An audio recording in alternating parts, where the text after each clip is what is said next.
நம்ம உடம்புக்கு என்ன தேவைன்றது தெரிஞ்சுதான் நம்ம செய்கிறோமான்னா கிடையாது. நம்ம நல்லா இருக்கணும் அப்படின்னா நம்ம உறுப்பு வந்து நல்லா இருக்கணும். நம்ம உறுப்புக்கு என்னென்ன தேவை அப்படின்றது தான் இந்த வீடியோவில் நான் உங்களுக்கு சொல்ல போகிறேன். நான் டாக்டர் ஜெசிகா ஜோ. ஃபஸ்ட்டு ராஜ உறுப்புன்னு சொல்லக்கூடிய இந்த கல்லீரல், லிவருக்கு வந்து என்ன தேவை அப்படின்னா தூக்கம் தான் தேவை. ஸோ நல்லா தூங்கணும் அப்படின்னாவே லிவர் அதை நல்லா சுத்தப்படுத்திக்கும். அதனால செய்கிற 500 வேலையுமே நல்லபடியாக நடக்கும். அடுத்து பார்த்தீங்கன்னா மண்ணீரல், ஸ்ப்ளீன்னு சொல்லுவோம். ஸோ இதுக்கு தேவை என்ன அப்படின்னு பார்த்தீங்கன்னா சரியான டைமில் ஃபுட்டு, சரியான நேரத்தில் சரியான உணவை வந்து எடுத்துக்கணும். முக்கியமாக பார்த்தீங்கன்னா நைட் டின்னரை கொஞ்சம் சீக்கிரமாக முடிச்சிட்டிங்க அப்படின்னா, ஒரு 7க்குள்ளே உங்களோட டின்னரை முடிக்கிறீங்கன்னா இந்த ஸ்ப்ளீன் வந்து அதோட வேலையை நல்லா செய்யும். அடுத்து கணையம். கணையம்னா நம்ம எல்லாருக்குமே தெரியும், பேன்க்ரியாஸ். இந்த பேன்க்ரியாஸ் எதுக்கு ரொம்ப முக்கியமாக இருக்குது? இன்சுலின் ப்ரொடக்ஷனுக்கு ரொம்பவே வந்து முக்கியமான உறுப்பாக இருக்குது.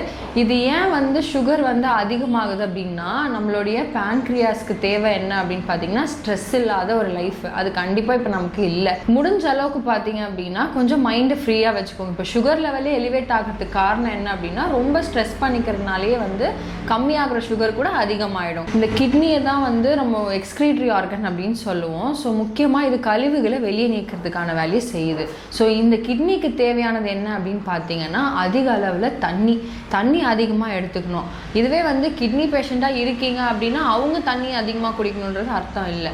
ஸோ கிட்னி பாதுகாத்துக்கணும் அப்படின்னு நினைக்கிறவங்க நல்லா தண்ணி குடிங்க. அடுத்து பித்தப்பை, இது வந்து கேல் பிளாடர் அப்படின்னு சொல்லுவோம். இப்போ பெரும்பாலுமா பார்த்தீங்க அப்படின்னா பித்தப்பை கற்கள் வந்து அதிகமாக வருது. முக்கியமாக பிரேக்ஃபாஸ்ட்டை ஸ்கிப் பண்ணவே கூடாது. பெண்களுக்கு தான் வந்து பித்தப்பை கற்கள் அதிக அளவில் இருக்குது. ஏன்னா அவங்க தான் பார்த்தீங்க அப்படின்னா காலைல சாப்பாடை 11 மணிக்கு சாப்பிட்றது, மதியம் 1 மணிக்கு சாப்பிட வேண்டிய லஞ்சை வந்து 3-4 மணிக்கு இல்லை ஒரு டீயை குடிச்சு வந்து நார்மல் பண்ணிக்கிறது, திருப்பி நைட் எல்லாரும் சாப்பிட்டு முடிச்சதுக்கப்புறம் 10-11 மணிக்கு சாப்பிட்றது.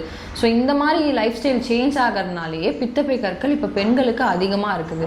ஸோ அதனால் பித்தப்பையை பாதுகாக்கணும் அப்படின்னு நினச்சிங்கன்னா கரெக்டாக டைமுக்கு சாப்பிடுங்க.